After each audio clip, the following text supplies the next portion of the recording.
Ofisimizin yanında bir kafe var idi. Tez-tez düşürdük ora, qonaqlarımız olanda.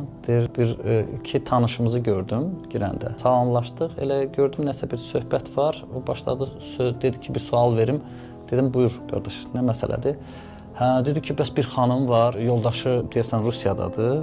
Hə, bu xanım bəs deyir boşansın, amma yəni kəbin də gərək kişi versin. Bunu necə eləmək olar? Kimlə edək, nə olsun? Bunu belə deyək də o kəbini oxunmalıdır. Gördüm çox canfəşanlıq eləyir. Dedim icazə ver bir səmimi söz soruşum. Xanıma bir düşüncən yoxdur, nəsə bir fikrin yoxdur. Xanıma dostu başladı gülməyə. Ki elə odur. Dedim qardaş, bu yaxşı bir iş deyil. Qoyaq o məsələni. Sənin bu canfəşanlığın kişilər olmasın, qadınların özündə də nəsə bir nəfərin o boşanma işi, nəsə bir şey olanda bunun üçün bir səfərbərliyi alırlar. Burada bilmirəm, qadınların məsələsində odur ki, ola bilər. İndi qadın həmrəyliyi məsələsidir.